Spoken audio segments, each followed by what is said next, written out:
ഞാനൊക്കെ ഒന്ന് മീൻ കച്ചവടത്തിന് ഇറങ്ങുക എന്ന് പറഞ്ഞാൽ കല്യാണം കഴിച്ചിട്ടുള്ള പെണ്ണ് പോലും ഇല്ല. ഇന്ത്യയിലെ മീൻ കച്ചവടം നത്തോലി ഒരു ചെറിയ മീനല്ല. വൈഫ് എന്നോട് എന്നാ പറഞ്ഞത്, നിങ്ങൾ ഇന്ത്യ മീൻ കച്ചവടം ചെയ്യുന്ന മനുഷ്യനാണ് പറഞ്ഞത്. നമ്മൾ ബിസിനസ്സുകാരനാകണം, കമ്പാസഡർ നടക്കണം, അതൊക്കെ നമ്മുടെ സ്വപ്നമല്ലേ.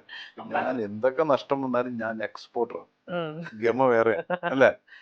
അങ്ങനത്തെ ഒരു ഒരു പ്രതീക്ഷയും അങ്ങനത്തെ ഒരു കഠിനാധ്വാനവും നമുക്കുണ്ടെങ്കിൽ നമ്മൾ എവിടെയെങ്കിലും എത്തും.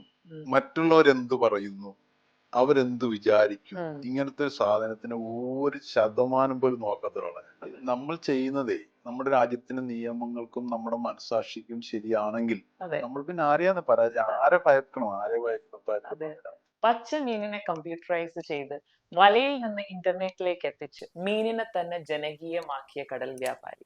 Well, we are glad to have the CEO and Managing Director of Fresh to Home, Mr. Matthew Joseph. Welcome to Unfiltered Coffee with Deepa. Thank you Deepa. ഇപ്പൊ എൻ്റെ ഒരു ഇൻസ്പിറേഷൻ തന്നെയാണ് മാത്യു സർ. ഇപ്പൊ ഞാനും ഒരു ബിസിനസ് ഒരു ഓൺടർപ്രണർ ആണ്. അപ്പം എൻ്റെ ഓൺടർപ്രണർഷിപ്പ് ജേർണി എന്ന് പറയുന്നത് ഒരിക്കലും ഈസി അല്ലായിരുന്നു.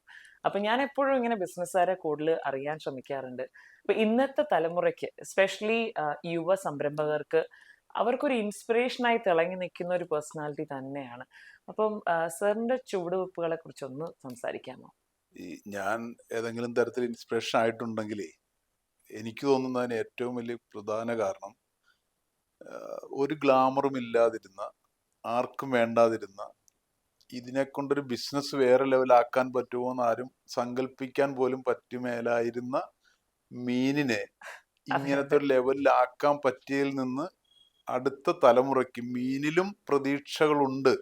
അപ്പോ മീനിനെ കൊണ്ട് ഇങ്ങനെ ആകാമെങ്കിൽ ഇതിനേക്കാൾ എത്രയോ നല്ല വേറെ കാര്യങ്ങൾ ഞങ്ങളുടെ മുമ്പിലുണ്ട് എന്നൊരു ഒരു അവരുടെ മനസ്സിന്റെ ഒരു തോട്ടിന്റെ ചേഞ്ച് ഉണ്ടാക്കാനാണ് എനിക്ക് തോന്നുന്നത് ഞാൻ സഹായിച്ചിട്ടുള്ളതെന്ന് തോന്നുന്നു. അതൊരു പക്ഷെ നമ്മുടെ യുവത്വത്തിനും നമ്മുടെ വരും തലമുറയ്ക്കും. അതെ, എന്ന് വെച്ചാൽ എനിക്ക് തോന്നുന്നു കേരളത്തിലായാലും ശരി എവിടെയായാലും തട്ടുകളിലും കടകളിലും മാത്രം നമ്മൾ സങ്കല്പിക്കാൻ പറ്റുന്ന ഒരു ബിസിനസ് ആണിത്. പക്ഷെ അതിനെ ഇപ്പൊ എനിക്ക് തോന്നുന്നു വേൾഡ് വൈഡ് ആയിട്ട് തന്നെ എത്തിച്ചു അല്ലെ. ഒരു ഭയങ്കര ഒരു സംരംഭകനായി മാറിയിരിക്കുകയാണ് നമുക്ക് എല്ലാവർക്കും ഒരു ഇൻസ്പിറേഷൻ. സോ എനിക്കറിയാം ഈ ഒരു ജേർണി എളുപ്പമൊന്നും അല്ലായിരിക്കും എന്തായാലും. കാരണം സ്വപ്നം കാണുന്നത് വളരെ എളുപ്പമാണ്. പക്ഷെ ഇത്രയും പെരിഷബിൾ ആയിട്ടുള്ള ഒരു ബിസിനസ്സിനെ നെറ്റ് പ്രോഫിറ്റിലേക്ക് എത്തിക്കുക എന്ന് പറഞ്ഞാൽ അതൊരു വലിയ ജേർണിയാണ്. അപ്പൊ ആ ജേർണിയെ പറ്റി ഒന്ന് പറയാമോ? ഇത് തന്നെ തിരഞ്ഞെടുക്കാനുണ്ടായ കാരണം എനിക്ക് ഇതിനോടുള്ളൊരു പാഷനാണ്. ഞാൻ ജനിച്ചു വളർന്നത് കൈതപ്പുഴ കായലിന്റെ തീരത്താണ്. അപ്പോ അന്ന് തൊട്ടേ ജനിച്ച കാലം മുതൽ മീനും, എന്റെ വീടിന് ഒരു ഭാഗം മുഴുവൻ മീൻ പിടിക്കാൻ പോകുന്നവരും മീൻ വിൽക്കാൻ പോകുന്ന ചേച്ചിമാരൊക്കെ അടങ്ങുന്ന ഒരു സമൂഹമാണ്. അപ്പൊ ഞാൻ ജനിച്ചു വളർന്നപ്പോ തൊട്ടേ കാണുന്നതാണ്. പിന്നെ എന്റെ അമ്മച്ചി വെച്ചൊരു നല്ല മീൻകറിയെ കൂട്ടി നമുക്ക് മീനിനോടൊരു പ്രത്യേക ഇഷ്ടമായിപ്പോയി. പിന്നെ ഞങ്ങൾ വാങ്ങുന്നത് ആ കായലിൽ നിന്ന് തന്നെ പിടിച്ചെടുക്കുന്ന മീനാണ് ഞങ്ങൾ കഴിക്കുന്നത്. അപ്പൊ അത്രയും ടേസ്റ്റുള്ള മീനുകളായിരിക്കും. പിന്നെ നല്ലോണം കറി വയ്ക്കുകയും ചെയ്യുന്നതുകൊണ്ട് അങ്ങനെയാണ് മീനിനോടും മീൻ വിൽക്കുന്നവരോടും മീൻ പിടിക്കാൻ പോകുന്നവരോടൊക്കെ ഉള്ളൊരു ഒരു സ്നേഹം ഉണ്ടായത്. പിന്നെ ഞാൻ ഈ കഴിഞ്ഞിടയ്ക്ക് ഡൽഹിയിൽ നിന്ന് ഒരു 2-3 വർഷം ഡൽഹിയിൽ നിന്ന് യാത്ര ചെയ്ത് ഇങ്ങോട്ട് പോരുമ്പോ എന്റെ കൂടെ ഫ്ലൈറ്റിൽ ഇരിക്കുന്ന ഒരു ചേച്ചിയുണ്ട്. എനിക്കറിയില്ല അവരാരാന്ന്. എൻ്റെ തൊട്ടടുത്ത സീറ്റിലിരുന്ന ഒരു വൈക്കത്തുകാരിയാണ്. അപ്പൊ ചേച്ചി, ഞാൻ പള്ളിപ്പുറം എന്ന് എൻ്റെ ഗ്രാമത്തിന്റെ പേര്, ഞാൻ പള്ളിപ്പുറംകാരനാണ്. അപ്പൊ ചേച്ചി ഞങ്ങളുടെ എൻ്റെ ഒരതിർത്തി വേമ്പനാട്ടുകാര്, ഞങ്ങളുടെ ഗ്രാമത്തിന്റെ ഒരതിർത്തി വേമ്പനാട്ടുകാരും ഒരതിർത്തി കൈതപ്പുഴക്കാരും. വേമ്പനാട്ടുകാരന്റെ അങ്ങേക്കരയാണ് വൈക്കം എന്ന് പറയുന്നത്. അപ്പോ ചേച്ചി പറഞ്ഞത് ഞാൻ വൈക്കത്താണോ, ഞാൻ പള്ളിപ്പുറത്താന്ന് പറഞ്ഞ് അങ്ങനെ സംസാരിച്ച് ചേച്ചി എന്നിട്ട് എന്നോട് എൻ്റെ നാട്ടിലെ 2 ആൾക്കാരെ കുറിച്ച് തിരക്കുവാണ്. എൻ്റെ നാട്ടിൽ അന്ന് കോളേജ് പ്രൊഫസർമാരുണ്ട്, സാഹിത്യകാരന്മാരുണ്ട്, അറിയപ്പെടുന്ന പല ആൾക്കാരുണ്ട്, ബിസിനസ്സുകാരുണ്ട്, എല്ലാവരും ഉണ്ട്. ആരെ കുറിച്ച് ചേച്ചി പറഞ്ഞില്ല. ചേച്ചി എന്നോട് ചോദിച്ച ആരെ കുറിച്ചാന്നറിയോ? കല്യാണി അമ്മയെയും കമലാക്ഷി ചേച്ചിയെ അറിയുമെന്ന് ചോദിച്ചു. ഞാൻ ആ കുറച്ചു നേരം ഇങ്ങനെ ചേച്ചിയെ നോക്കിക്കൊണ്ടിരുന്നു. അവരാരെന്നറിയോ? ഒരു ഞങ്ങളുടെ നാട്ടിൽ ഞാൻ പറഞ്ഞ മീൻ വിൽക്കുന്ന ചേച്ചിമാരല്ലേ, ചരുവത്തിൽ അവരുടെ ഭർത്താക്കന്മാര് കായലിൽ പോയി പിടിച്ചോണ്ടിരുന്ന മീൻ അവരവിടുന്ന് തലയിൽ ചരുവം വെച്ച് ചരുവത്തിൽ കൊണ്ടുപോയി ബോട്ട് കയറി വൈക്കത്ത് കൊണ്ടുപോയി എല്ലാ ദിവസവും വൈക്കത്ത് പോകുന്ന 2 ചേച്ചിമാരെ കുറിച്ചാണ് അവരെന്നോട് ചോദിച്ചത്. നമ്മളുടെ ജീവിതത്തിൽ എത്ര വലിയവനായാലും എത്ര ചെറിയവനായാലും അവന് നല്ല ആഹാരം കൊടുക്കുന്നവനെ ഏകദേശം 36,000 അടി മുകളിൽ നിന്നും അവരെ ഓർത്തു എന്നത് പോലും നമുക്കൊരു പ്രചോദനമാണ്, അല്ലേ? അപ്പൊ ഞാൻ അന്ന് ആലോചിച്ചൂടാ, നല്ല മീൻ കിട്ടുക അല്ലെ നല്ല ആഹാരം കിട്ടുക എന്നത് ഏതൊരു മനുഷ്യനും അവൻ ഏത് ലെവലിലുള്ള ആളുമായിക്കോട്ടെ വളരെ പ്രധാനപ്പെട്ട ഒരു സാധനം. സോ കുഞ്ഞുനാള് മുതൽ ഇതെല്ലാം കണ്ടു വളർന്നു. പക്ഷെ ആ സ്വപ്നം എങ്ങനെയാണ് മനസ്സിൽ വന്നത്? അത് മാത്രമല്ല, എനിക്ക് തോന്നുന്നു പള്ളിപ്പുറം ഒരു പ്ലേസ് അന്ന് ആർക്കും അറിയത്തില്ല ഇല്ല അല്ലെ? ഇല്ല. അത് ഫ്രഷ് ടു ഹോമിന്റെ ബ്രാൻഡിലാണ് ഇപ്പോഴും തിളങ്ങി നിൽക്കുന്നത് തന്നെ. അത് ഭയങ്കര ഒരു പ്രൗഡ് മൊമെന്റ് തന്നെയാണ് സാറിന്. അപ്പം ആ ഒരു സ്വപ്നം എങ്ങനെയാണ് വന്നത്? ഇത് തന്നെ ആയിരിക്കണം എന്റെ ഒരു ബിസിനസ് എന്നുള്ളത്. ബിസിനസ് ആയിരിക്കണം എന്നതാണല്ലോ ആദ്യം തീരുമാനിക്കേണ്ടത്. അതെ അതെ. അത് എൻ്റെ കുഞ്ഞുനാളിൽ ഞാൻ 4ാം ക്ലാസ് വരെ, എൻ്റെ വീട്ടിൽ ഞങ്ങൾ 4 മക്കളാണ്. ഉം, ഞങ്ങൾ 4 പേര് എൻ്റെ നാട്ടിലെ ഒരു ഗവൺമെന്റ് LP സ്കൂളിലാണ് പഠിക്കാൻ പോകുന്നത്. ഉം, അപ്പൊ ഈ ഗവൺമെന്റ് സ്കൂളിലേക്ക് ഞങ്ങൾ പോകുന്നത് ഒരു പൂഴ് റൊട്ടി കൂടി നടന്നാ പോകണം. ഉം. ഒരു 2-3 കിലോമീറ്റർ ദൂരത്താണ്. അപ്പൊ ഇങ്ങനെ എല്ലാ ദിവസവും നടന്നു പോകുമ്പോൾ ഒരു കറുത്ത അംബാസഡർ കാർ ഈ റോട്ടിൽ കൂടി അങ്ങോട്ടും ഇങ്ങോട്ടും ഓടും. ഉം.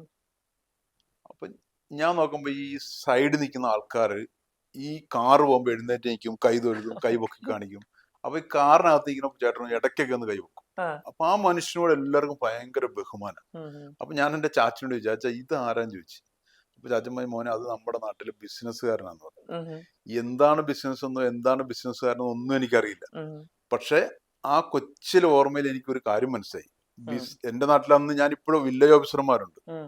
സ്കൂൾ അധ്യാപകരുണ്ട്, കോളേജ് അധ്യാപകരുണ്ട്, ഗവൺമെന്റ് ഉദ്യോഗസ്ഥന്മാരുണ്ട്. ഓരോരുത്തരും ഇല്ല കാറുള്ളത് ആകപ്പാടെ ഈ ബിസിനസ്സുകാരനെ ഉള്ളൂ. പ്രത്യേകിച്ച് അംബാസിഡർ അന്നത്തെ ഒരു ആ ഇതായിരുന്നു ഒരു എല്ലാവർക്കും. കാറുള്ളത് പുള്ളിക്കേ ഉള്ളൂ. അതെ. അദ്ദേഹത്തിന് കാറുണ്ട്, അദ്ദേഹത്തോടാണ് ഇവരെല്ലാരും ബഹുമാനിക്കുന്നത്. ഉം. വെറുതെ ആ കൊച്ചിലോട്ട് കൂടി പോകുമ്പോൾ ഞാനും ആലോചിച്ചു, ഞാനും വലുതാകുമ്പോൾ ഒരു ബിസിനസ്സുകാരനാവും, അതെ. ഒരു അംബാസഡർ ഞാനും ഞാനും മേടിക്കും. അതാണ് ഫസ്റ്റ് ഫസ്റ്റ് ഇൻസ്പിറേഷൻ അല്ലേ? ഇൻസ്പിറേഷൻ അതാ. അതെ. അങ്ങനെ ഒരു ഓക്കെ. ആ ജേർണി എങ്ങനെയായിരുന്നു പിന്നെ മുന്നോട്ട് കൊണ്ടുപോയത്? പിന്നെ നമുക്ക് ഈ സ്വപ്നങ്ങൾ കാണാൻ എല്ലാവരെ കൊണ്ടും പറ്റൂല അതെ അല്ലെ? അതെ ഭയങ്കര സ്വപ്നമൊക്കെ കാണാം, പക്ഷെ അതെ. ഇത് പ്രാവർത്തികമാക്കണ്ടേ? കറക്റ്റ്. അപ്പൊ ഞാൻ എൻ്റെ ഒരു പ്രീ ഡിഗ്രി ഇപ്പോഴത്തെ +2 കഴിഞ്ഞിട്ടുള്ള ഒരു കാലമായപ്പോൾ എനിക്ക് ബിസിനസ്സുകാരനാകണമെന്നുണ്ടെങ്കിൽ എന്തായാലും വേണ്ടേ? ഉം, ഞാനൊരു എൻ്റെ ഫാദറോ മദറോ ഒരു ഗവൺമെന്റ് ജോലിക്കാരോ അല്ലെ ഉദ്യോഗസ്ഥരോ ഒന്നുമല്ല. ഉം, ആ, ഒരു ബിസിനസ് ഉള്ള ഫാമിലി അല്ല. ഉം, സാധാരണയിലും താഴെ ലെവലിൽ ജീവിക്കുന്ന ഒരു കുടുംബമാണ്. ഉം, ഞങ്ങളുടെ നാട്ടിലൊക്കെ പറയണത് കിട്ടുന്ന തേങ്ങ കൊണ്ട് ജീവിക്കുന്നവരാണ്. ഉം. 2 മാസം കൊണ്ട് തെങ്ങ് കയറും. അപ്പൊ 10-600 തേങ്ങ കിട്ടും. ആ തേങ്ങയാണ് അടുത്ത 2 മാസം നമ്മൾ ജീവിക്കേണ്ടത്. ഉം, അങ്ങനത്തെ ഒരു കുടുംബത്തിൽ നിന്ന്. അപ്പൊ എന്റെ സ്വപ്നങ്ങൾ വലുതാണ്. എനിക്ക് ബിസിനസ്സുകാരനാകണമെന്ന് പറഞ്ഞാലും എൻ്റെ കയ്യിൽ എന്തെങ്കിലും വേണ്ടേ? അങ്ങനെ ഞാൻ അതുകൊണ്ട് തന്നെ ഞാനൊരു ജോലിക്ക് കയറി. ഉം, ആ ജോലിക്ക് കയറിയതും ഒരു സീ ഫുഡ് എക്സ്പോർട്ടിംഗ് കമ്പനിയിലേക്ക്. ഉം, ഉം. അങ്ങനെ ആ കമ്പനിയിൽ ഞാൻ 11 വർഷം ജോലി ചെയ്തു. ഓ, അപ്പൊ ആ 11 സമയം വർഷം. കൊണ്ട് എനിക്ക് അതുവരെ ഉണ്ടായിരുന്ന അപ്പൊ ഏത് വയസ്സിലായിരുന്നു ജോലിക്ക് കയറിയത്? ഞാൻ എൻ്റെ 19ാമത്തെ വയസ്സിൽ കയറി. കയറി. ആ. അതുവരെ ഉണ്ടായിരുന്ന മീൻ എന്ന് പറഞ്ഞാൽ ഞാൻ ഈ ദിവസം കാണുന്ന കായലിൽ പോകുന്നതും പിടിക്കുന്നതും വിൽക്കുന്നതും ചരുവത്തി കൊണ്ടുപോകുന്നതും. പക്ഷെ ഞാനൊരു എക്സ്പോർട്ടിംഗ് കമ്പനിയിലേക്ക് മാറിയപ്പോൾ അതിന്റെ ഒരു കുറച്ചുകൂടി better version world wide version നമുക്ക് കാണാൻ കാണാൻ പറ്റി. പറ്റി. ഞാൻ കാണുന്നതിലും അപ്പുറത്ത് മീനുകൾക്ക് സാധ്യതകളുണ്ടെന്ന് എനിക്ക് സാധ്യതയുണ്ടെന്ന് കുറച്ചുകൂടി മനസ്സിലായി. എനിക്ക് മനസ്സിലാക്കാൻ പറ്റി. ഞാൻ ശരിക്കും ആ കമ്പനിയിൽ അക്കൗണ്ടന്റ് ആയിട്ടാണ് കയറി. ഉം, അത് കഴിഞ്ഞൊരു 2 വർഷം അക്കൗണ്ടന്റ് ആയിട്ടിരുന്നുള്ളൂ. പക്ഷെ അക്കൗണ്ടന്റ് 5 മണിക്ക് വീട്ടിൽ പോവാം. ഉം. ഞാൻ പക്ഷെ 5 മണി കഴിയുമ്പോൾ നേരെ പ്രോസസ്സിംഗിലേക്ക് കയറും. ആഹാ. അവിടെ ഇങ്ങനെ 10,000 കിലോ മീനല്ലേ, ചെമ്മീനും സ്കുഡ്, കട്ട്ഫിഷ് തുടങ്ങിയുള്ള ഉം, മീനുകൾ ഇങ്ങനെ ഒന്ന് നിരക്കുവാണ്. അപ്പൊ അതിനകത്തൂടെയൊക്കെ നടന്ന് കുറച്ച് മീനിന്റെ മണമൊക്കെ ആയിട്ട് തൊട്ടടുത്ത കമ്പനി വന്നേക്കണം. അവിടെ പോയി കിടന്നുറങ്ങാൻ നമുക്കൊരു സുഖമായി. ഉം, അങ്ങനെ ഞാൻ ഈ മീനിനകത്ത് തന്നെ ഓഫീസിനേക്കാളും കൂടുതൽ സമയം രാത്രി പ്രോസസ്സിംഗിലേക്ക്. ആരും പറഞ്ഞിട്ടില്ല, എൻ്റെ ഒരു താല്പര്യം കൊണ്ട് അങ്ങനെ. ഉം, അപ്പൊ 2 വർഷം കഴിഞ്ഞപ്പോൾ എൻ്റെ MD പറഞ്ഞ്, മാത്യു, ഞങ്ങൾക്ക് കണക്കെഴുതാൻ ഇഷ്ടം പോലെ ആൾക്കാരെ കിട്ടും, ഉം. പക്ഷെ ഈ മീനിനെ ഇങ്ങനെ സ്നേഹിക്കുന്ന ആളെ കിട്ടാൻ ഭയങ്കര പാടാണ്. ഓക്കെ. അതുകൊണ്ട് മാത്യുവിനെ ഞാൻ അസിസ്റ്റന്റ് മാനേജർ പർച്ചേസ് ആക്കുമെന്ന് പറഞ്ഞു. ഉം, ഉം, ഉം, അങ്ങനെയാണ് എന്നെ ആ മേഖലയിൽ തന്നെ വേറൊരു ലോകത്തേക്ക് എനിക്ക് മാറാൻ പറ്റിയത്. ഉം. അങ്ങനെ ഞാൻ അസിസ്റ്റന്റ് മാനേജർ പർച്ചേസ് ആയി, പിന്നെ പർച്ചേസ് മാനേജറായി, പിന്നെ ഞാൻ അവിടുന്ന് പോരുമ്പോൾ മാനേജർ ഓപ്പറേഷൻസ് ആയിരുന്നു. ആ ആ യാത്രയുണ്ടല്ലോ, അവിടുന്ന് തുടങ്ങിയ യാത്രയാണ്. ഞാൻ കൽക്കട്ട മുതൽ ഗുജറാത്ത് വരെയുള്ള എല്ലാ കടപ്പുറങ്ങളും യാത്ര ചെയ്യുക, കമ്പനിക്ക് ആവശ്യമുള്ള സാധനം വാങ്ങുക. ഇതായിരുന്നു എൻ്റെ ജോലി. അപ്പൊ നമ്മുടെ കേരളത്തിലുള്ള ആ കമ്പനിയിൽ കേരളത്തിൽ നിന്നുള്ള മീനുകൾ മാത്രമല്ലായിരുന്നു. അല്ലായിരുന്നു. ഉം. അപ്പൊ കാരണം കേരളത്തിലെ മാത്രം മീൻ കൊണ്ട് ആ കമ്പനിക്ക് ഓടിപ്പോകാൻ പറ്റില്ല. ഓടിക്കാൻ പറ്റത്തില്ല. അപ്പൊ നമ്മളിപ്പോ വളർത്തുന്ന മീനുണ്ട്. ഇപ്പൊ ആന്ധ്രയിൽ ചെമ്മീനൊക്കെ ഉണ്ട്. ഉം, ആന്ധ്രയിൽ നിന്ന് പോയി ടൈഗർ ചെമ്മീൻ, അന്ന് ഇന്നത്തെ വെനാമി ചെമ്മീൻ അന്നില്ല, ഉം, ടൈഗർ ആണെന്ന് മെയിൻ ആയിട്ടുള്ളത്. അതൊക്കെ വാങ്ങുന്നു. പിന്നെ കടപ്പുറങ്ങളിൽ നടന്ന എല്ലായിടത്തും നമുക്ക് എക്സ്പോർട്ട് ചെയ്യേണ്ട മീനുകൾ വാങ്ങുന്നു. അങ്ങനെ എല്ലാ കടപ്പുറങ്ങളും ഞാൻ സഞ്ചരിച്ചിട്ടുണ്ട്. അതായിരുന്നു അന്നത്തെ ഒരു ജോലി തന്നെ. ഉം. ആ ആ ബന്ധങ്ങൾ, ആ യാത്രകൾ തന്ന കണക്ഷനും ബന്ധങ്ങളും അവസരങ്ങളും ഒക്കെയാണ് വാസ്തവം പറഞ്ഞാൽ എൻ്റെ ഒരു ബിസിനസ്സുകാരനായി മാറിയപ്പോൾ എൻ്റെ ഒരു ഒരു ഒരു ക്യാപിറ്റൽ എന്ന് വെച്ചാൽ അതായിരുന്നു. ആ ഒരു എക്സ്പീരിയൻസ് ആർക്കും തരാൻ എക്സ്പീരിയൻസും പറ്റില്ല. ആൾക്കാരുമായിട്ടുള്ള ഒരു ബന്ധവും. ഈ യാത്രകൾ മുഴുവൻ നടന്നപ്പോൾ എന്താണ് ഇന്ത്യ, ഓരോ കടപ്പുറത്തും എന്താണ് വരുന്നത്, ഏത് കടപ്പുറത്തുനിന്നാണ് ഇന്ന സാധനം കിട്ടുന്നത്, ഈ സമയത്ത് ഈ കടപ്പുറത്ത് എന്തായിരിക്കും എന്നൊക്കെയുള്ള ഒരു മൊത്തത്തിലൊരു ചിത്രം എനിക്ക് കിട്ടിയത് ആ കമ്പനിയിൽ ഇരുന്ന 11 വർഷക്കാലമാണ്. അപ്പൊ നമ്മളിങ്ങനെ വർക്ക് ചെയ്തോണ്ടിരുന്നു, പല പല ഡിപ്പാർട്ട്മെന്റ്സിലും ഇപ്പം കയറാൻ പറ്റി, മനസ്സിലാക്കി എൻറ്റയർ വർക്കിംഗ് എങ്ങനെയാണ് നടക്കുന്നതെന്ന് മനസ്സിലാക്കി. അപ്പൊ ഏത് മൊമെന്റിലാണ് എനിക്കൊരു സംരംഭകനാകണം എന്നുള്ളൊരു ഫീലിംഗ് വന്നത്? സംരംഭകനാകണമെന്ന് നമ്മൾ തീരുമാനിച്ചാണ് ജോലിയൊക്കെ ചെയ്തത്. ഓക്കെ. പക്ഷെ അപ്പൊ ആദ്യമേ അതിനെ ഒരു എക്സ്പീരിയൻസ് ആയിട്ട് അതെ അതെ കണക്കാക്കിക്കൊണ്ടിരിക്കുകയായിരുന്നു അല്ലേ? അതെ ചില പെയ്ഡ് ചില എക്സ്പീരിയൻസ്. ആൾക്കാർ ധരിക്കുവേ, ഇപ്പൊ നമ്മുടെ തന്നെ ചില ചെറുപ്പക്കാരൊക്കെ ഉണ്ട്, അവര് ജോലി ചെയ്യുമ്പോൾ എങ്ങനെയൊക്കെ ജോലി ചെയ്തിട്ട് എനിക്ക് മുതലാളിയായിട്ട് വേണം എനിക്ക് കൂടുതൽ ജോലി ചെയ്യാനെന്ന് ചിന്തിക്കുന്നവരുണ്ട്. അതെ പക്ഷെ അതെ എൻ്റെ ഒരു എക്സ്പീരിയൻസ് എന്ന് പറഞ്ഞാൽ, നിങ്ങളൊരു നല്ല തൊഴിലാളിയാണെങ്കിൽ നിങ്ങൾക്കൊരു നല്ല മുതലാളിയാകാൻ പറ്റും. അതെ. ഒരു നല്ല തൊഴിലാളി ആയവനെ നല്ല മുതലാളിയാകാൻ പറ്റുള്ളൂ. അല്ലാതെ ഞാനൊരു കൊള്ളിയല്ലാത്ത ഒരു പെർഫോമൻസ് ഇല്ലാത്ത തൊഴിലാളിക്ക് ഒരിക്കലും നല്ല പെർഫോമൻസ് ഉള്ള ഒരു ഓണറാകാൻ പറ്റുമെന്ന് എനിക്ക് തോന്നുന്നില്ല. അപ്പൊ ഞാൻ ആ കമ്പനി ജോലി ചെയ്യുമ്പോഴും ഞാൻ അതുപോലെ എൻ്റെ MD ഞാൻ പോകുമ്പോഴും ഞാൻ അങ്ങോട്ട് പറഞ്ഞിട്ടാണ് പോരുന്നത്.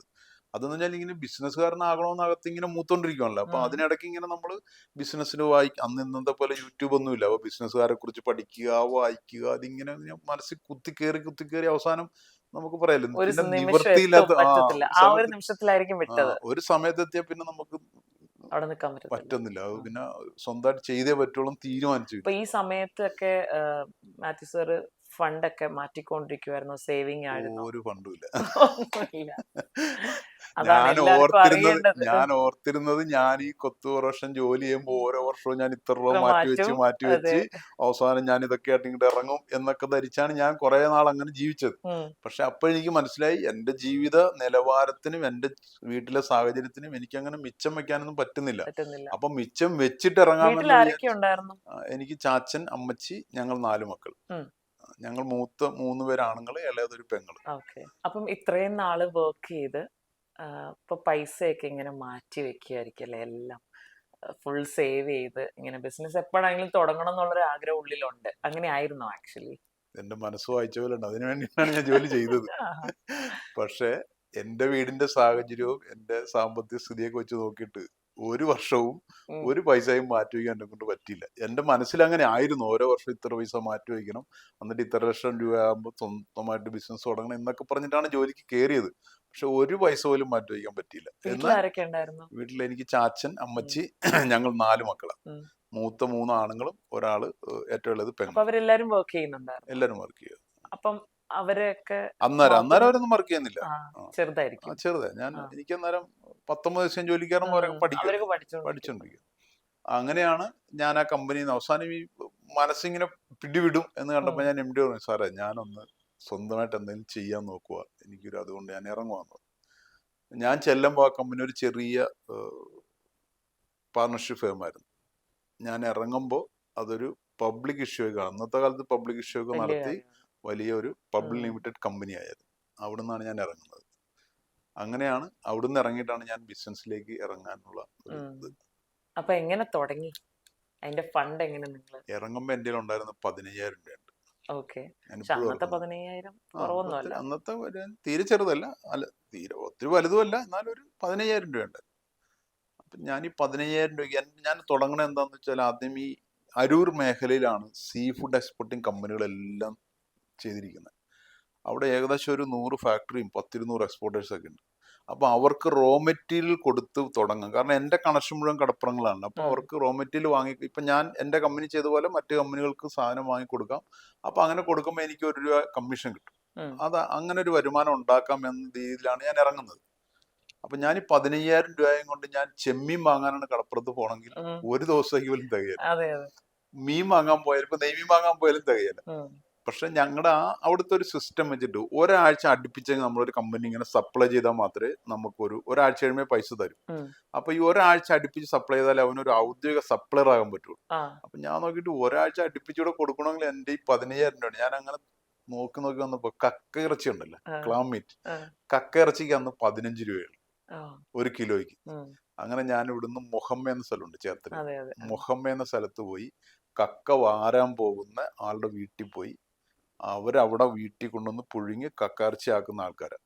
അവരെടുക്കുകയാണ്. അത് ഒരുപക്ഷെ ഞാൻ അങ്ങനെ തുടങ്ങിയത് ഇന്നും ഞങ്ങളുടെ കമ്പനി ഒരു പോളിസി ഏതാണ്, അതായത് നമ്മൾ ആ സോഴ്സിൽ നിന്നാണ് വാങ്ങുന്നത്. വേണമെങ്കിൽ എനിക്ക് എൻ്റെ വീട്ടിലിരുന്നിട്ട് ഇതിന്റെ ഏജന്റുമാരെ വിളിച്ചു പറഞ്ഞാൽ അവരും കൊണ്ടും തരും. പക്ഷെ അന്നും ആ സോഴ്സിലേക്ക് പോയി തുടങ്ങിയത് ഇന്നും ഞങ്ങളുടെ കമ്പനി അത് തന്നെയാണ് ചെയ്യുന്നത്. ആ സോഴ്സിൽ നിന്ന് ഞാൻ കോർ സോഴ്സ് ഏറ്റവും അടിയിൽ തട്ടി പോകും. അല്ലെങ്കിൽ നമ്മൾ ഇടയ്ക്കെന്ന് പറഞ്ഞാൽ അവന് കമ്മീഷനായി മാർജിൻ പോകും. അപ്പൊ ഞാൻ ആ ഏറ്റവും അടിത്തട്ടി പോയി പുള്ളിയുടെ വീട്ടിൽ പോയി പുള്ളിയെ കണ്ട് പുള്ളിയോട് സംസാരിച്ച് 15,000 രൂപ ഉണ്ട്. പുള്ളി എന്നോട് പറഞ്ഞ 1000 കിലോ ഞങ്ങൾ ഇപ്പൊ നാളെ മറ്റന്നാളെ തന്നേക്കാന്ന് പറഞ്ഞു. പക്ഷെ അങ്ങനെ പോയാൽ എനിക്ക് ആ കമ്പനി ഒരാഴ്ച കൊടുക്കാൻ പറ്റില്ല. അപ്പൊ ഞാൻ എല്ലാ ദിവസവും 100 കിലോ 150 കിലോ 200 കിലോ വീതം എടുത്തെടുത്ത് ഞാൻ ഒരാഴ്ചയോടെ തികച്ച്. കക്കാർച്ചി എനിക്ക് തന്നയാൾക്കും സന്തോഷം, കമ്പനിക്കും സന്തോഷം, എനിക്കും സന്തോഷം. അതിൽ നിന്നാണ് പതിയെ തുടങ്ങണം. അങ്ങനെ ഞാൻ 2-3 മാസത്തിൽ കക്കാർച്ചി തന്നെ കൊടുത്തോണ്ടിരുന്നു. അത് കഴിഞ്ഞപ്പോ എനിക്ക് ഒരുമാതിരി ഒന്ന് കമ്പനി പിടിച്ചു നിൽക്കാനും സാമ്പത്തികം ഒന്ന് മറിക്കാനൊക്കെ ഉള്ളൊരു ഏകദേശം എനിക്ക് തന്നെ ഒരു ആത്മവിശ്വാസം ആയപ്പോഴാണ് ഞാൻ ഈ കടപ്പുറങ്ങളിലൊക്കെ എല്ലായിടത്തും മറ്റു മീനുകളെ കുറിച്ചൊക്കെ അവർക്ക് സപ്ലൈ ചെയ്യാൻ തുടങ്ങിയത്. ഈ ജേർണി എത്ര നേരം പോയി? ഈ ജേർണി ഏകദേശം 2 വർഷം പോയി. 2 വർഷം. അപ്പൊ നമ്മള് ആ 15,000-ൽ നിന്ന് തുടങ്ങിയിട്ട് എത്ര വരെ എത്തിക്കാൻ പറ്റി ഈ ജേർണിയിൽ? ആ സമയത്ത് നല്ല പൈസ ഉണ്ടായി. അത് കഴിഞ്ഞപ്പോ ഈ 2 വർഷത്തിനിടയ്ക്ക് എനിക്ക് ഉണ്ടായൊരു ഞാൻ പഠിച്ചത് ഈ എക്സ്പോർട്ടിങ് കമ്പനികളൊന്നും എനിക്ക് കൃത്യമായിട്ട് പൈസ തരികയില്ല. ആഴ്ച എന്നൊക്കെ പറയും, പിന്നെ അതിങ്ങനെ ആഴ്ചയായി മാസമായി. ഇന്ന് 10 ലക്ഷം തരാണ്ട് 2 ലക്ഷം തരും. അങ്ങനെ ഇതിന്റെ പ്രശ്നം ഞാൻ ഈ വാങ്ങുന്ന കടപ്പുറത്തെ ആൾക്കാരില്ലേ, അവർ തീരെ പാവപ്പെട്ട ആൾക്കാരാണ്. അവര് നമ്മൾ വെള്ളിയാഴ്ച ശനിയാഴ്ച പൈസ കൊണ്ട് കൊടുത്തിട്ട് വേണം അവർക്ക് റേഷൻ കടയിൽ പോകാൻ. അത്രയും പാവപ്പെട്ട ആൾക്കാര്. അവരുടെ അടുത്ത് നമ്മൾ കൊടുക്കാൻ പറ്റാതെ വരുമ്പോൾ എനിക്കുണ്ടാവുന്ന ഒരു മാനസിക വിഷമം. നമ്മൾ പറഞ്ഞിട്ട് ഈ പാവങ്ങൾക്ക് കൊടുക്കാൻ പറ്റുന്നില്ലോ. കമ്പനി ചെല്ലുമ്പോഴോ 1000 തിങ്കളാഴ്ച ഓടോ ചൊവ്വാഴ്ച ഓടോ അവർക്ക് ആ ഒരു വാക്കുകൊണ്ട് തീർന്നു. പക്ഷെ എനിക്ക് എന്റെ ആൾക്കാരോട് അങ്ങനെ പറയാൻ പറ്റിയില്ല. അപ്പൊ ഞാൻ ഓർത്ത് ഞാൻ എന്തിനാണെന്ന് ഇവന്മാർക്ക് ഇത് കൊടുക്കുന്നത്, എനിക്ക് തന്നെ സപ്ലൈ ചെയ്താൽ എനിക്ക് തന്നെ എക്സ്പോർട്ട് ചെയ്താൽ പോരെന്നായി പിന്നത്തെ ചിന്ത. അങ്ങനെ ഞാനൊരു എക്സ്പോർട്ടിംഗ് കമ്പനിയോട് അങ്ങനെ കുറിച്ച് പഠിച്ചു.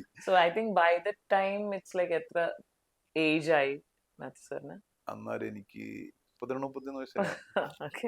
എന്നാ പിന്നെ ഒരു എക്സ്പോർട്ടിംഗ് കമ്പനി തുടങ്ങിയാലോ എന്നാല്. അപ്പൊ ഞാൻ എക്സ്പോർട്ടിംഗ് കമ്പനി തുടങ്ങാനെ കുറിച്ച് ഉടനെ അത് അതിന്റെ ഒരു ദോഷമാണ്. എന്തെങ്കിലും സാധനം മനസ്സിൽ പിന്നെ അതിനെ കുറിച്ച് ഇങ്ങനെ പഠിക്കും. ബുക്കിൽ എഴുതി പഠിക്കും. ഇപ്പോഴും ഞാൻ കമ്പ്യൂട്ടറൊക്കെ ഉണ്ടെങ്കിലും ലാപ്ടോപ്പ് ഞാൻ ബുക്കിൽ എഴുതും എല്ലാ ദിവസവും. എന്താണ് ചെയ്യുന്നതൊക്കെ ബുക്കിൽ ഇങ്ങനെ എഴുതിക്കൊണ്ടിരിക്കും. എന്റെ പാർട്ണർക്കും എന്റെ കോ ഫൗണ്ടേഴ്സൊക്കെ എന്റെ കളിയാക്കും ചിലപ്പോൾ ഈ കാലത്ത് ഈ സാധനത്തിൽ എഴുതണം. അങ്ങനെ ഞാൻ അതിലിങ്ങനെ എഴുതി നോക്കി എല്ലാം വന്നപ്പോൾ എനിക്ക് മനസ്സിലായി ഒരു എക്സ്പോർട്ടിംഗ് കമ്പനി തുടങ്ങണമെങ്കിൽ ഏകദേശം ഒരു 5 കോടി രൂപയെങ്കിലും വേണം. 5 കോടിയെന്ന് പറയാനുള്ള ശേഷി പോലും എനിക്കൊന്നില്ല. കാരണം ഒരു കമ്പനിക്കകത്ത് നിന്ന് മർച്ചന്റ് എക്സ്പോർട്ടർ ആകണം, അവിടെ അങ്ങനെ കുറെ പണിയുണ്ട്, അവർക്ക് അഡ്വാൻസ് കൊടുക്കണം. അപ്പൊ പിന്നെ അത് നടക്കില്ല.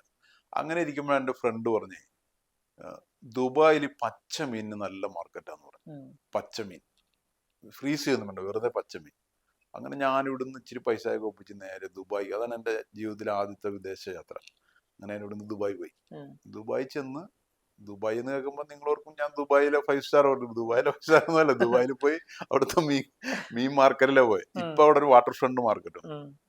പണ്ട് ദേര മാർക്കറ്റ് എന്ന് പറയുന്ന ഒരു പഴയ മാർക്കറ്റ്, പക്ഷെ അതും ഭയങ്കര ഹൈജീനിക് ഒക്കെ ഉള്ള മാർക്കറ്റ്, നമ്മുടെ മാർക്കറ്റ് പോലെയല്ല. അങ്ങനെ ഞാൻ ആ മാർക്കറ്റിൽ പോയി. അവിടെ രാത്രിയിലെ കച്ചവടമൊക്കെ. 2 ആഴ്ച ഞാൻ കടപ്പുറത്ത് ആ മാർക്കറ്റിലൊക്കെ നടന്നപ്പോൾ എനിക്ക് മനസ്സിലായത് 60-ലധികം രാജ്യങ്ങളിൽ നിന്ന് അന്ന് മീൻ ദുബായിലേക്ക് ഇമ്പോർട്ട് ചെയ്ത് വരുന്നുണ്ട്. പല രാജ്യങ്ങളിൽ നിന്നും പലതരം മീനുകൾ. ഇന്ത്യയിൽ നിന്ന് കൊച്ചിന്നല്ല ചെന്നൈയിൽ നിന്നും ബോംബെയിൽ നിന്നും ആ സമയത്ത് വരുന്നുണ്ട് വല്ലപ്പോഴൊക്കെ. അങ്ങനെ ഞാൻ അവിടുന്ന് ഒരു കമ്പനിയുടെ ഓർഡറൊക്കെ ആയിട്ട് ഞാൻ തിരിച്ചു നാട്ടിൽ വന്ന് പച്ചമീൻ ഇവിടുന്ന് എക്സ്പോർട്ട് ചെയ്യാൻ തുടങ്ങി. കൊച്ചി, അന്നാണ് കൊച്ചി ഇന്റർനാഷണൽ എയർപോർട്ട് വന്ന സമയം 2000. അങ്ങനെ ഞാൻ നെടുമ്പാശ്ശേരി എയർപോർട്ടിൽ നിന്ന് പച്ചമീൻ ദുബായിക്ക് എക്സ്പോർട്ട് ചെയ്തു. അന്നും ഇന്നും ഞങ്ങൾ ക്വാളിറ്റി വിട്ട് ഞാൻ എക്സ്പോർട്ട് ലൈസൻസ് എല്ലാം എടുത്ത് എക്സ്പോർട്ട് ലൈസൻസ് അതിനാരായിരുന്നു സപ്പോർട്ട് ചെയ്തത്? ഇപ്പം ഷാൻ കൂടെ ഉണ്ടായിരുന്നോ? ഇല്ല, ആരുമില്ല. ഞാൻ ഏകാംഗ നാടകല്ലേ. ഇത്രയും ധൈര്യം അല്ലേ? അതാ എനിക്ക് തോന്നുന്നു സ്വപ്നം കാണുന്നതിന്റെ ഒരു തീവ്രതയാണെന്ന് തോന്നുന്നു. യൂണിവേഴ്സൽ കോൺസെപ്റ്റ്സിൽ വിശ്വസിക്കുന്നോ? ഞാൻ സീക്ക് ചെയ്യുന്നത് എന്നെ സീക്ക് ചെയ്യോ എന്നുള്ളൊരു, ഞാൻ ആഗ്രഹിക്കുന്നത് എന്റെ അടുക്ക് എത്തിച്ചേരും. ഇപ്പൊ പറഞ്ഞില്ലേ നെടുമ്പാശ്ശേരി എയർപോർട്ട് എന്ന് പറഞ്ഞപ്പോ ഒരു ചിരി വന്നില്ലേ? അപ്പൊ ഉള്ളിൽ എന്താ ഇയാടെ ഭാഗ്യമൊന്നല്ലേ വിചാരിച്ചത്? ഒരു ഭാഗ്യമല്ലെന്ന്. അതാണ് ഈ പറഞ്ഞത്. പൈലോഗോയില് പറഞ്ഞിട്ടുണ്ട് ഇല്ലേ, നിങ്ങൾ എന്താണോ അതിയായി ആഗ്രഹിക്കുന്നത് ആ ആഗ്രഹം അതിശക്തമാണെങ്കിൽ ഈ പ്രപഞ്ചം നിങ്ങൾക്ക് വേണ്ടി ഒരുക്കിക്കൊണ്ടേയിരിക്കും. നമ്മുടെ മലയാളത്തിലെ ബെന്യാമിന്റെ ഒരു പുസ്തകമുണ്ട്, നിശബ്ദ സഞ്ചാരങ്ങൾ. അതിനകത്തൊരു വരിയുണ്ട്, നിങ്ങൾ ഈ ജീവിതത്തിന്റെ ഇരുള് പിടിച്ച വളവിലൂടെ മുന്നോട്ട് നടന്നു പോയിക്കോളൂ, ഏതെങ്കിലും ഒരു വളവിൽ നിങ്ങൾക്കായി ഒരു മെഴുകുതിരി വെട്ടം കാത്തിരിപ്പുണ്ടാവും. അത് ബിസിനസ്സിലായിക്കോട്ടെ, അതിനെ പുറത്തുനിന്ന് നോക്കുന്നതിന് വേണമെങ്കിൽ അത് അവന്റെ ഭാഗ്യം എന്ന് പറയാം. ഭാഗ്യം നമ്മൾ വീട്ടിൽ കിടന്ന് ഉറങ്ങുമ്പോ കട്ടിലെ വന്നിരിക്കുന്ന സാധനമല്ല, നമ്മൾ കഷ്ടപ്പെട്ട് പോകുന്ന വഴി പ്രപഞ്ചം നമുക്ക് വേണ്ടി ഒരുക്കുന്നതാണ്. അത് എല്ലായിടത്തും ആ ശക്തിയുണ്ട്. അതിനെ നമ്മൾ തിരിച്ചറിയണമെങ്കിൽ നമ്മൾ ആ ഇരുള് പിടിച്ച വഴിയിൽ നടന്നുകൊണ്ടേ ഇരിക്കണം. മടുത്തെവിടെയെങ്കിലും ഇരുന്ന് പോയാൽ അവന് കിട്ടിയാലോ, അവന്റെ പിന്നാലെ വന്നവൻ ചെന്നാ വെട്ടത്ത് കയറും അല്ലെ. എന്ന് പറഞ്ഞാൽ നമ്മൾ കഷ്ടപ്പെട്ട് മുന്നോട്ട് പോയാൽ എവിടെയെങ്കിലൊക്കെ നമുക്ക് പോസിറ്റീവായിട്ടുള്ള സാധനങ്ങൾ വരും. അങ്ങനെ വരുമെന്ന കാര്യത്തിൽ ഒരു സംശയമില്ല. അല്ലെങ്കിൽ നെടുമ്പാശ്ശേരി എയർപോർട്ട് വന്നില്ലായിരുന്നെങ്കിൽ എനിക്കത് അയക്കാൻ പറ്റും. അപ്പൊ നിങ്ങൾ ഓർക്കും നെടുമ്പാശ്ശേരി എയർപോർട്ട് കൊച്ചിയുടെ ആകാശം തുറക്കാനാണ്? ഒന്നുമില്ല, എനിക്ക് വേണ്ടി തുടങ്ങിയാണ്. ഞാൻ എൻ്റെ ആദ്യത്തെ ഈ മറ്റ് സംസ്ഥാനങ്ങളിൽ നിന്ന് മീൻ വരുത്തി വിൽക്കാൻ തുടങ്ങിയ സമയം എന്തുകൊണ്ടാണെന്നറിയോ? അന്നാണ് വൈറ്റിലെന്ന് അരൂർക്കുള്ള ബൈപ്പാസ് വന്നത്. ആ ബൈപ്പാസ് തീവ്രമായി ആഗ്രഹിച്ചാൽ മതി, ബാക്കിയെല്ലാം ആ ബൈപ്പാസ് വന്നുകൊണ്ടാണെന്ന്. അത് ബൈപ്പാസ് നിങ്ങൾ ഓർക്കണ പോലെ അവിടുത്തെ യാത്രാ സൗകര്യത്തിനുണ്ട്, എനിക്ക് വേണ്ടി തുടങ്ങിയതാണ്. എന്ത് കൺവിൻസിങ് ആയിട്ടുള്ള ഒരു മൈൻഡ് സെറ്റ്. യെസ്. അപ്പൊ അങ്ങനത്തെ ഒരു പ്രതീക്ഷയും അങ്ങനത്തെ ഒരു കഠിനാധ്വാനവും നമുക്ക് ഉണ്ടെങ്കിൽ നമ്മൾ എവിടെയെങ്കിലും എത്തും. ഏതെങ്കിലും വളവിലൊക്കെ മെഴുകുതിരിവട്ടം ഇരിപ്പുണ്ടാവും. ഈ ഒരു മെഴുകുതിരി വെട്ടം കാണുന്നതിന് മുന്നേ നമ്മളുടെ നാട്ടുകാരും വീട്ടുകാരും നമ്മളെ നന്നായിട്ട് എൻകറേജ് ചെയ്യുന്ന ഒരു സമയം ഉണ്ടാവുമല്ലോ. അതിനെ എങ്ങനെ അതിജീവിച്ചു എന്നാണ് എനിക്ക് അറിയേണ്ടത്. ഒത്തിരിയേറെ ആൾക്കാരെ ഹെൽപ്പ് ചെയ്യും. അതെങ്ങനെയായിരുന്നു അതിനെ? എടാ നീ ചെയ്യുന്ന തെറ്റല്ലേ, നിന്റെ പൈസയൊക്കെ പോകുന്നില്ലേ എന്നുള്ള ഒരു ഫീലിംഗ്. ഇപ്പൊ ചെയ്യുന്നത് തന്നെ മുന്നോട്ട് ചെയ്ത് പോയാ പോരെ. അത് ഞാൻ അപ്പോഴല്ല ഇപ്പോഴും ഈ മറ്റുള്ളവരെന്ത് പറയുന്നു, അവരെന്ത് വിചാരിക്കും, ഇങ്ങനത്തെ ഒരു സാധനത്തിന് 1% പോലും നോക്കാത്ത ഒരാളാണ് ഞാൻ. അത് ചിലപ്പോ നോക്കാത്തതിനെ കൊണ്ട് കുഴപ്പങ്ങൾ ഉണ്ടായി കാണുമായിരിക്കും, എനിക്കറിയില്ല. ചിലപ്പോ നോക്കേണ്ടതായിരുന്നിരിക്കും, അതും അറിയില്ല. പക്ഷെ ഞാൻ ഇന്ന് വരെ ഇപ്പോഴും നീ അത് ചെയ്യുമ്പോൾ മറ്റുള്ളവരെന്ത് വിചാരിക്കും, അവരെന്ത് പറയും, ഈ സാധനത്തെ കുറിച്ച് ഞാൻ ചിന്തിക്കാറേ ഇല്ല. ഏതൊരു ബിസിനസ്സുകാരന് ആദ്യം വേണ്ട മനസ്സെന്നറിയോ? ഉയരുമ്പോഴും ഒരു താഴ്ചയുണ്ടാകും, ആ താഴ്ചയിലും ജീവിക്കാനുള്ള ഒരു കരുത്തുള്ളവൻ മാത്രമേ പണിക്കിറങ്ങാവൂ. അല്ലാതെ എന്നും ഇതിങ്ങനെ വളർന്നുകൊണ്ടിരിക്കും, അല്ല എന്നും മുകളിൽ തന്നെ നിൽക്കും എന്ന് നമ്മൾ പ്രതീക്ഷിക്കുകയേ ചെയ്തത്.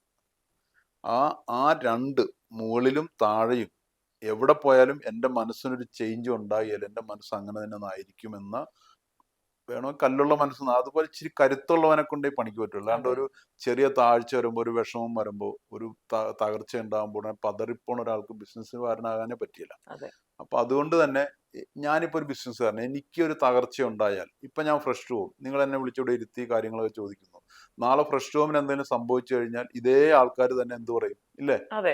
തിരിച്ചു പറയും, മോശം പറയും, തിരിച്ചു പറയും, നാച്ചുറലി പറയും. അപ്പോഴും പക്ഷെ അന്നേരം ഏറ്റവും കൂടുതൽ ഇത് എഫക്ട് ചെയ്യണ ആരെയാണെന്നറിയോ? അത് എന്റെ കുടുംബത്തിനെ. ഞാൻ രാവിലെ വീണ്ടും പാറ്റിയും കൊണ്ടിട്ട് അങ്ങോട്ടും നടന്നു പോകും. പക്ഷെ എൻ്റെ ഭാര്യയും എൻ്റെ മക്കളും അടങ്ങുന്ന സമൂഹം, അല്ല എൻ്റെ ചാച്ചനും അമ്മച്ചിക്കും അടങ്ങുന്ന സമൂഹം, അവർ ജീവിക്കുന്ന ആ സാഹചര്യത്തിൽ ഉണ്ടാകുന്ന ഒരു എന്താണ് ഒരു അഭിമാനക്കുറവൊക്കെ ഉണ്ടാവും അല്ലെ.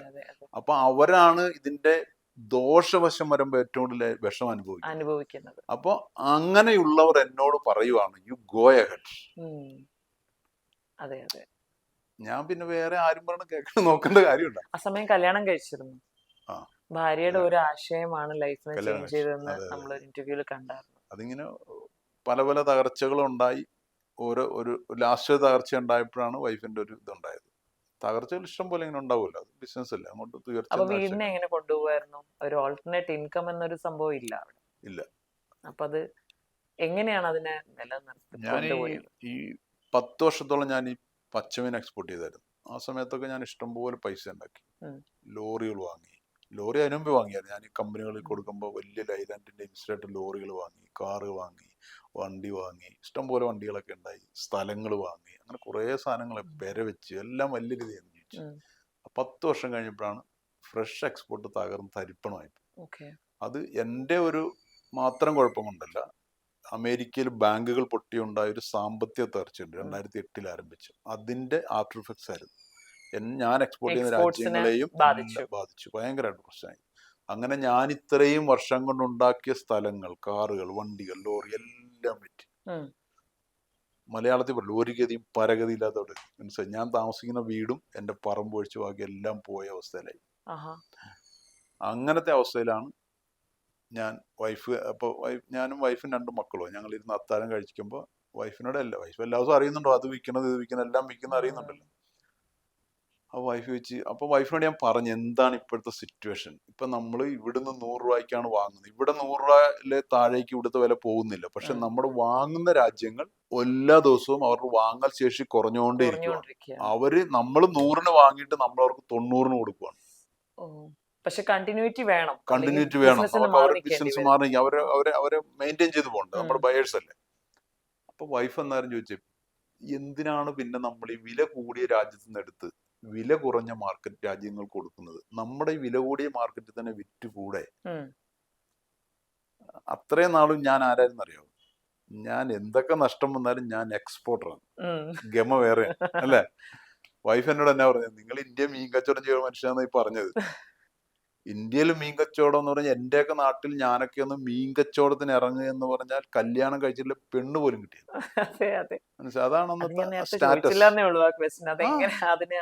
അതാണ് സ്റ്റാറ്റസ്. പക്ഷെ അതിനെ ഏറ്റവും കൂടുതൽ അഭിമുഖീകരിക്കേണ്ടത് ആരാ?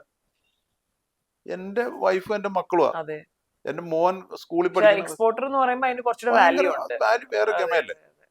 അപ്പം എന്റെ മോൻ അങ്ങനെ ഒരു തമാശ ഉണ്ട്. എന്റെ മോൻ LKG പഠിക്കുമ്പോൾ, ഞങ്ങളുടെ സ്കൂളിൽ പഠിക്കുമ്പോൾ ക്ലാസ്സിൽ സിസ്റ്റർ വിളിച്ചു ചോദിച്ചേ അവിടെ എല്ലാവരും ഫാദർമാരുടെ ജോലി ചോദിച്ചു. അപ്പൊ കൊച്ചു പറഞ്ഞു എന്റെ അപ്പനും മീൻ കച്ചവടം പറഞ്ഞു.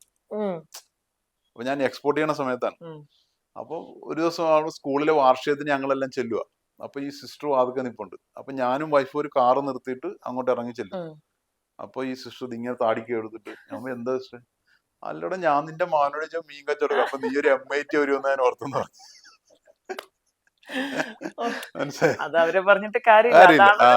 അതാണ് മീൻ കച്ചവടത്തിന്റെ അതാണ് അവരുടെ സങ്കല്പം. ആ സമയത്താണ് എന്നോട് വൈഫ് പറയുന്നത് നിങ്ങളുടെ മീൻ കച്ചവടം ചെയ്യാൻ പറഞ്ഞത്.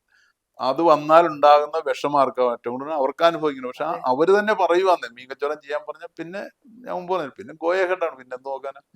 അങ്ങനെ ഞാനിപ്പോ ഇന്ത്യൻ മാർക്കറ്റിനെ കുറിച്ച് പഠിച്ചപ്പോഴാണ് എനിക്ക് മനസ്സിലായത് ഇന്ത്യയിലെ മീൻ കച്ചവടം നത്തോലി ഒരു ചെറിയ മീനല്ലെന്ന് മനസ്സിലായി. അങ്ങനെ ഞാൻ ഇന്ത്യൻ മാർക്കറ്റിൽ ഇറങ്ങാൻ തീരുമാനിച്ചു. അങ്ങനെയാണ് 2012 sea2home.com എന്നൊരു വെബ്സൈറ്റ് ഉണ്ടാക്കി. അതിലൂടെ കടലിൽ നിന്ന് വീട്ടിലേക്ക്, അതിലൂടെ മീൻ ഓൺലൈനിൽ വിൽക്കാൻ ആരംഭിച്ചത്.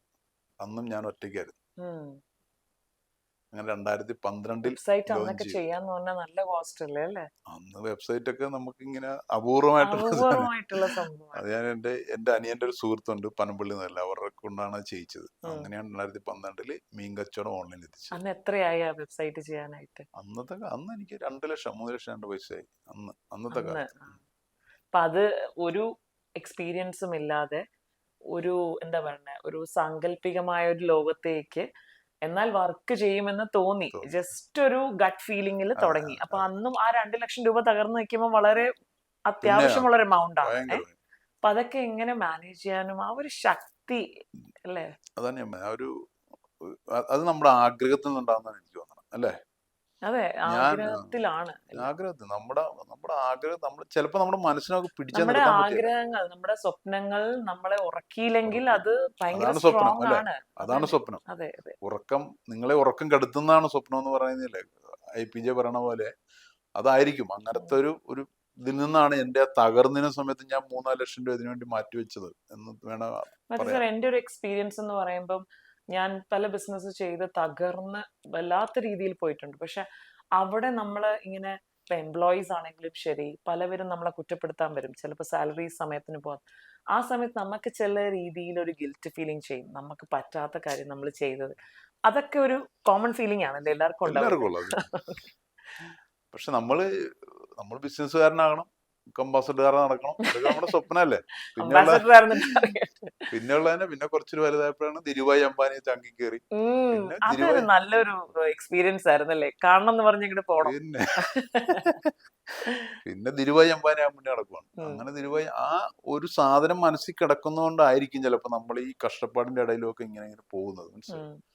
അങ്ങനെ sea2home തുടങ്ങിയപ്പോൾ ഞാൻ എൻ്റെ അനിയന്മാരെ വൈഫുമാരെ കൂടി ചേർത്ത് എൻ്റെ വീട് ഒരു കരോണ്ടുകടവിൽ വെഞ്ചേഴ്സ് പ്രൈവറ്റ് ലിമിറ്റഡ് എന്നൊരു കമ്പനി ഉണ്ടാക്കി. അങ്ങനെയാണ് ഞങ്ങൾ ഈ കാര്യങ്ങൾ അങ്ങനെ തുടങ്ങുന്നത്. അങ്ങനെയാണ് വെബ്സൈറ്റ് ഉണ്ടാക്കി, വെബ്സൈറ്റ് കച്ചവടം തുടങ്ങി. ഡൽഹി, ബാംഗ്ലൂർ, കൊച്ചി, തിരുവനന്തപുരം 4 സിറ്റികളിലാണ് തുടങ്ങി. 4 സിറ്റികളിൽ തുടങ്ങി 2-3 മാസം കഴിഞ്ഞ ഫോബ്സ് മാഗസിൻ എന്നെ വിളിച്ചു. മൈ ഗോഡ്, അതൊക്കെ അന്ന് വലിയ അച്ചീവ്മെന്റ് അന്നത്തെ സമയത്ത് എന്ന് അന്നത്തെ പറയുമ്പോൾ ചെറിയ ഫോബ്സ് വിളിക്കും. കാര്യമല്ല, അതെ അതെ ഒട്ടും തന്നെ ചെറിയ കാര്യമല്ല. അന്ന് പി ഇന്ന- ആർ ഇല്ല, ഇന്നത്തെ ഫോബ്സ് അല്ല, മാർക്കറ്റിംഗ് ഇല്ല. ഇന്നത്തെ ഫോബ്സ് അല്ല, അതെ, ക്രെഡിബിലിറ്റിയുടെ ക്രെഡിബിലിറ്റിയുടെ അങ്ങേയറ്റാണ്. അങ്ങേയറ്റം. correct. അങ്ങേയറ്റത്തെ സമയം. അപ്പൊ അവർ വിളിക്കുന്നു, അവർ ഡൽഹിയിൽ നിന്ന് 3 പേര് എന്നെ കാണാൻ വരുന്നു. 3 ദിവസം അവർ എന്റെ കൂടെ ഒക്കെ നടക്കും. ഞാനിങ്ങനെ ആലോചിക്കട, ഈ ധീരുഭായ് അംബാനിയുടെ പേരക്കൊന്നെ മാഗസിൻകാർ എന്നെ എന്തിനാ കാണാൻ പറ്റുന്നതായി. ഉം. 3 ദിവസം പോകാൻ നേരത്ത് അവരാണ് എന്നോട് പറഞ്ഞത്, മാത്യു, ഞങ്ങൾ വന്നത് seatohome.com ആണ് ഇന്ത്യയിലെ ആദ്യത്തെ ഓൺലൈൻ ഫിഷ് മാർക്കറ്റ്. seatohome.com ആണ് ലോകത്തിലാദ്യമായി പച്ചമീനിനെ ഓൺലൈൻ എത്തിച്ചത്. തിരിച്ചിങ്ങോട്ട് അറിവ് തന്നു അല്ലേ seatohome.com ആണ് ലോകത്തിലാദ്യമായി പച്ചമീനിനെ ബ്രാൻഡ് ചെയ്തത്. അപ്പോഴാണ് എനിക്ക് മനസ്സിലായത് ഞാൻ തുടങ്ങിയത് ഇന്ത്യയിലെ ലോകത്തിലേക്ക് ആദ്യ സാധനമാണ്. അത് നമുക്കൊരു അഭിമാനത്തിന്റെ നിമിഷമല്ലേ. അപ്പൊ ഒരു വിഷ്വലൈസേഷൻ ചെയ്ത് കാണും അല്ലേ, എന്റെ ഇങ്ങനെയൊക്കെ ആയിരിക്കണം, ഒരു മനസ്സിൽ ഒരു അപ്പൊ എനിക്ക് മനസ്സിലായി. മെഡിറ്റേഷൻ ഒക്കെ കയറാറുണ്ട്. ഞാൻ എല്ലാ ദിവസവും യോഗ ചെയ്യുന്നതാണ്. അപ്പൊ അന്ന് തൊട്ട് ഇങ്ങനെ ഇന്നും ചെയ്തു. മനസ്സിൽ ആ ഒരു വീഡിയോ പൊക്കോണ്ടിരിക്കുമല്ലോ, എന്തൊക്കെയായി തീരണം. നമ്മളിങ്ങനെ ഒരു സ്വപ്നം കാണിയില്ല നമ്മൾ. അതെ അതെ, അത്രയും അപ്പൊ സ്ട്രോങ്. അതിപ്പോ ഞാൻ മാത്രമായിരിക്കില്ല, എല്ലാ ബിസിനസ്സുകാരും കാണുമായിരിക്കും അല്ലേ, അതെ ചെയ്യുന്നില്ലേ? അതെ അതെ, ഉറപ്പായിട്ടും. ഇപ്പൊ ദീപയ്ക്ക് സ്വപ്നം ഉണ്ടാവും അല്ലേ, നാളെ എന്താകണം, എങ്ങനെ വരണം, അങ്ങനെയൊക്കെ ഇല്ലേ. നമ്മുടെ സ്വപ്നങ്ങളെല്ലാം നടക്കണമെന്നില്ല, പക്ഷെ നമ്മളെ സ്വപ്നം അല്ല, തന്നെ അറ്റ്ലീസ്റ്റ് പ്രവർത്തിക്കും. നമ്മൾ കാണുന്നത് നമ്മളെ സ്ട്രോങ് ആക്കിക്കൊണ്ടിരിക്കും. അതെ. അതെ, ഒരു ദിവസം അത് പൂർത്തിയാകുമെന്നുള്ള. ഇപ്പം എല്ലാവർക്കും അതൊരു ഒരു പ്രചോദനം തന്നെയാകണം. ഏത് തകർച്ചയിൽ നിൽക്കുന്ന വ്യക്തിക്കും ലൈഫ് എൻഡ് ചെയ്യാൻ ഒരു നിമിഷം മതി. വിഷമം തോന്നാം, ഇൻസൾട്ടിങ് ആയിട്ട് തോന്നാം, പക്ഷെ അതൊക്കെ അതിജീവിച്ച് നിങ്ങൾ സ്വപ്നം കാണുവാണെങ്കിൽ അത് നേർക്ക് കാണാൻ തന്നെയാണ് നിങ്ങൾ സ്വപ്നം കാണുന്നത്. നമ്മൾ ചെയ്യുന്നതേ നമ്മുടെ രാജ്യത്തിന്റെ നിയമങ്ങൾക്കും നമ്മുടെ മനസാക്ഷിക്കും ശരിയാണെങ്കിൽ അതെ നമ്മൾ പിന്നെ ആരെയാന്ന് പരാജയം, ആരെ ഭയക്കണോ, ആരെ ഭയക്കണം, അതെ ഭയപ്പെടുന്നതിനാ അതെ ഇല്ലേ. അതെ. നമ്മൾ നമ്മുടെ സ്വപ്നത്തിന്, അതിനിടയ്ക്ക് തകർച്ച ഉണ്ടാവും, മലയുടെ മുകളിൽ ചറ്റത്ത് ചെല്ലുമ്പോൾ ചില താഴത്ത് വീണ്ടും വീഴും, അവിടുന്ന് കയറി അങ്ങനെ വീണ്ടും കയറാൻ ധൈര്യമുള്ളവന് മാത്രമേ ബിസിനസ്സിന് ഇറങ്ങാവൂ. അങ്ങനത്തെ ഒരു മനസ്സില്ലാത്തവർക്ക് ഏതെങ്കിലും ജോലിക്ക് പോകുന്നതാണ് നല്ലത്.